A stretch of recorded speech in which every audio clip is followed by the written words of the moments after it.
क्या वैक्सीन में पानी है? क्या बिना जांचे परखे ही भारत ने दो वैक्सीन को मंजूरी दे दी है? क्या कारगर न होने के बाद भी किसी दबाव में भारत में वैक्सीन को मंजूरी मिली है?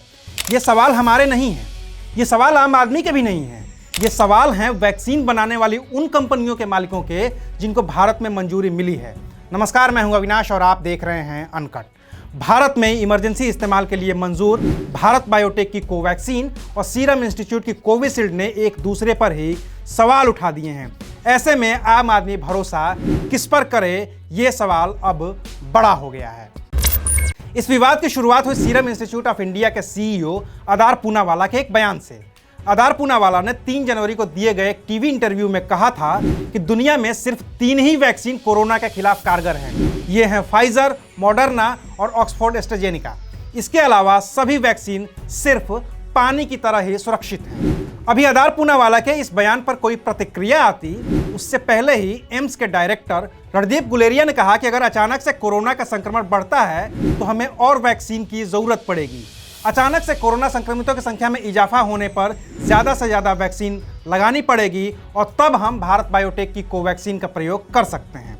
वैक्सीनेशन की शुरुआत कोविशील्ड से होगी और कोवैक्सीन का इस्तेमाल बैकअप के तौर पर किया जाएगा। इन दोनों बयानों के सामने आने के बाद ही भारत बायोटेक के कर्ता धर्ता, उसके फाउंडर और चेयरमैन डॉक्टर कृष्णा एल्ला ने पलटवार कर दिया। उन्होंने सीधे तौर पर सीरम इंस्टीट्यूट की वैक्सीन और अदार पूनावाला पर सवाल उठा दिए। देश के सबसे मशहूर वैज्ञानिकों में से एक डॉक्टर कृष्णा एल्ला ने कहा कि हमने ईमानदारी से क्लिनिकल ट्रायल किया, किसी भी साइड इफेक्ट से बचने के लिए किसी भी वॉलंटियर को पैरासीटामोल नहीं दिया।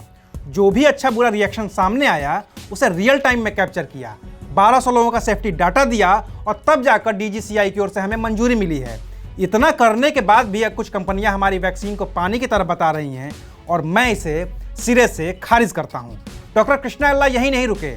अपनी वैक्सीन का बचाव करते हुए उन्होंने सीरम इंस्टीट्यूट की वैक्सीन पर गंभीर सवाल खड़े किए। बोले, सीरम इंस्टीट्यूट ने भारत में कोई भी डाटा नहीं दिया है। ऑक्सफोर्ड एस्ट्राजेनेका ने ब्रिटेन में ट्रायल के दौरान जो आंकड़े जुटाए थे और जिसके आधार पर उसे ब्रिटेन में लाइसेंस मिला था, सिर्फ उसी आधार पर उसे भारत में मंजूरी दे दी गई, जबकि कोवैक्सीन की तुलना में ऑक्सफोर्ड एस्ट्राजेनेका के वैक्सीन के बड़े साइड इफेक्ट सामने आए हैं। डॉक्टर कृष्णा एल्ला ने अपनी वैक्सीन को बैकअप वैक्सीन कहने पर भी पलटवार किया। उन्होंने एम्स के डायरेक्टर डॉक्टर गुलेरिया का जवाब देते हुए कहा कि ये वैक्सीन है, कोई बैकअप नहीं है, इसलिए जिम्मेदार पदों पर बैठे लोगों को जिम्मेदारी से बयान देना चाहिए। लेकिन क्या सच में ये दोनों कंपनियां अपनी जिम्मेदारी निभा रही हैं?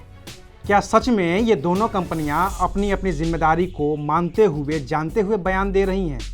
जवाब है नहीं। इन दोनों ने एक दूसरे पर आरोप लगाए। दोनों कंपनियों के संस्थापकों ने, दोनों कंपनियों के सीईओ ने एक दूसरे की वैक्सीन को खराब बताया, सवाल उठाए। लेकिन जब सवाल इस वैक्सीन पर ही उठने लगे, जब सवाल भारत में मंजूर की गई दोनों वैक्सीन के ऊपर उठने लगे, तो फिर दोनों कंपनियों के लोग सामने आए और दोनों ने एक दूसरे से माफ़ी मांगने के अंदाज में कहा कि अब हम मिलकर काम करेंगे, मिलकर पूरे देश में वैक्सीनेशन करेंगे और इस वैक्सीन को दुनिया के और देशों तक भी पहुंचाएंगे।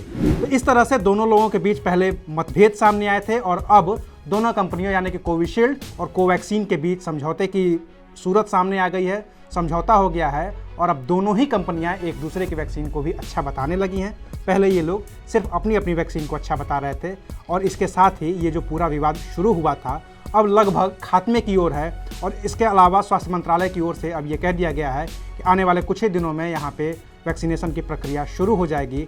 तो हम उम्मीद करते हैं कि ये जो दोनों वैक्सीन भारत में मंजूर की गई हैं, इनसे हमें, आपको, पूरे देश को फ़ायदा होगा। आप देख रहे थे अनकट।